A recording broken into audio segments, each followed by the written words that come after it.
Good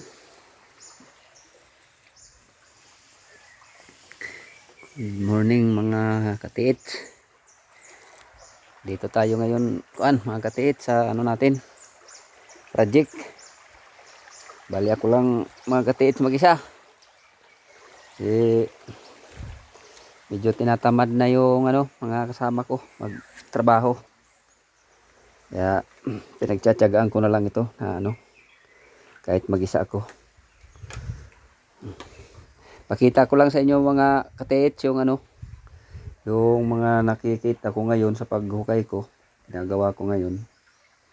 Yung malalim na kasi yung tubig. Hindi ko rin nadala yung amin water pump dahil nga nag-iisa lang ako. Update ko lang ito sa inyo mga katiits, yung mga karaang araw na video ko. Pagpasensyahan nyo na kung matagal bago ako nakakapag-update sa inyo kasi hindi nga kami nakakapagtrabaho dahil nga sa marami mga tinatrabaho rin yung mga kasama ko, tapos parang tinatamad na rin. Kaya pag medyo hindi ako pagod, yan, napunta ako dito para magtrabaho kahit mag-isa lang. Ito, pakita ko sa inyo mga katiits yung yung mga nakita ko ngayon sa trabaho ko. Ito mga katiits, yung laking bato ito, puno siya ng carbon. Carbon ito mga katiits, yan. Biyak ito na bato, nakapataob ito, nakuha ko diyan, yan, yung pinaghukayan ko. Yan, tubig na. Lalim na yung tubig niyan. Lalim na yung tubig. Ito yung mga nakukuha ko na mga bato sa ilalim na puno siya ng carbon. Carbon ito, napakakapal, Makapal yung carbon sa ilalim. Yan, carbon yan. Marami ito ng mga bato. Yan, marami ito ng mga bato katiits na nakukuha ko sa ilalim. Mga puro siya, puno ng carbon. Tapos may mga biak na mga bato. Tapos ganun din. Siya, puro siya ng carbon, babalot siya ng carbon. Yan. Kapal, carbon. Ko sa ilalim. Pag ko, natatanggal ko ng mga bato sa ilalim, pag naangat ko, puno siya ng carbon. Ito, dami nito guys, mga katiits, daming bato. Puro ito mga kuan, puro carbon. Ito pa, kapal na nakaano sa mga bato. Yan, ganyan karami yung nakuha ko ng mga bato sa ilalim. Puro siya carbon. Ng carbon, nababalot siya ng carbon. Kadami niya, Totally, hindi pa naman to makalaliman mga katiit. Mga pa lang ito. 12 feet. Mga 8 feet siguro. Hanggang 10 feet kasi ito nakalalim ako, Ito nakalalim yung tubig. Halos pambaywang ko na. Tapos yan ang taas ng hinukay namin, Mga 8 to 9 feet siguro kalalim pa lang ito. Yan, puro carbon yan sa ilalim. Bakit carbon? Nasabi ko na carbon kasi mayroon kami nakukuha na mga na kasi laki ng daliri na uling. Pag nakuha mo yung uling, dinurog mo, pinisil mo, yan, nagiging ganito na siya. Nagiging carbon. Pa nga, mga maliliit na uling. Nasa gilid. Ito, kita nyo ito. Hindi ito buhangin. Yan ay carbon. Yan, hindi yan buhangin. Carbon yan. Na anuhan sa tubig na iipon sila dito sa gilid. Pero ang talaga dito, yung makapal talaga na carbon na banda, dito sa gitna, bandang gitna na ito. mayroon ito katiits bato ito. May bato ito na malaki. Dito hindi lang makita dahil nga ano ng tubig. Ito, malaking bato ito. Tapos yung paligid niya, nakukuha ko yung mga bato dito sa paligid niya. Yan, puro ano ng carbon, nababalot sa carbon. Palibot ito. Palibot ito dito. Puro yan may ano, may mga carbon yung nakukuha ko ng bato. Ayan oh, ito pa nga yun sa balde oh, sa loob ng balde ko oh, ng mga bato. Oh, puno siya ng carbon. Tapos may nakikita pa kami dito ng mga paisa-isa na ano, paisa-isa na palayok. Basag siya na palayok katiit ito. Basag siya na palayok. Yan. Maitim. Hindi ito bato katiit oh. Isa itong siyang palayok. Basag na palayok katiit. Yan, sa ganito ba naman kalalim, lalim na 9 feet, mayroon pang kami nakukuha na palayok.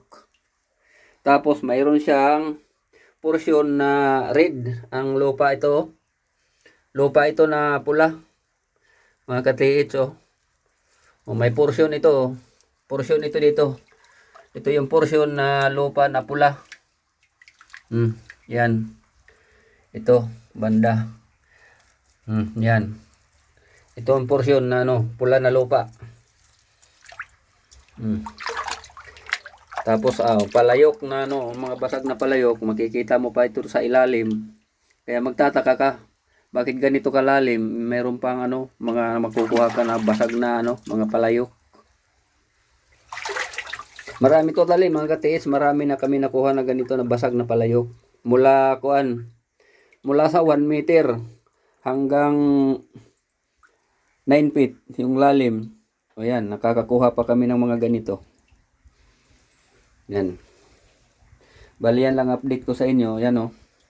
Ito talagang basag ito mga katiit. Pataob ito na makuha ko ngayon. Nakapataob ito, basag ito. Ito pa. Kitang-kita nyo naman oh, na basag yan na bato.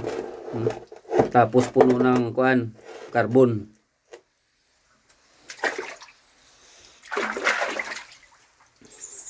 Bali ako lang ngayon mag-isa mga katiits kasi na nga. Baga tinatamad na yung mga kasama ko. Tapos may mga trabaho pa, may pamilya din. Kaya ako lang tiyatyaga ngayon. Dito ngayon tayo mga tanghali na. O pakita ko sa inyo mga katiits yung mga nakuha ko na iba pa na mga inago ko lang dito na mga basag na palayok. Saan ba yun? Yan, mga bato pa ito na nakukuha ko doon na mga basag. Yan, mga basag pa yan na bato. Ito, ito. Marami na ito, nakuha ko namin na Yan mga basag yan na palayok Ito. Basag na palayok ito mga katiits Yan may makapal. Ito, makapal ito na basag na palayok. Ayan lang mga katiits, magandang tanghali sa atin. Update ko na lang kayo ulit mga katiits pag magtrabaho kami ulit bukas.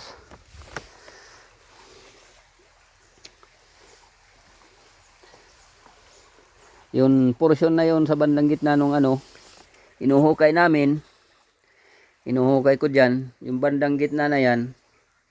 Yan ang may detection mga katiits ng atin Japanese one. Ito yung gamit natin na Japanese one mga katiits.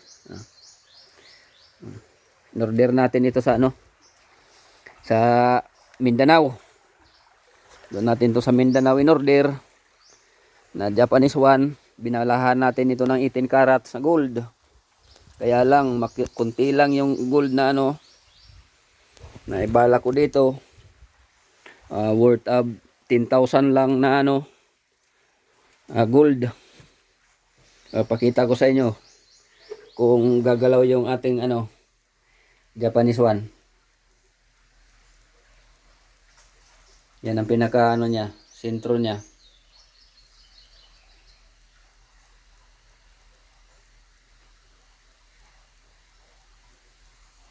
Nanginginig yung kamay ko mga katiits.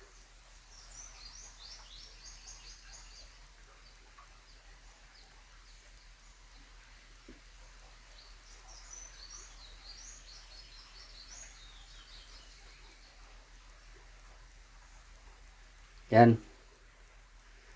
Magalaw na siya.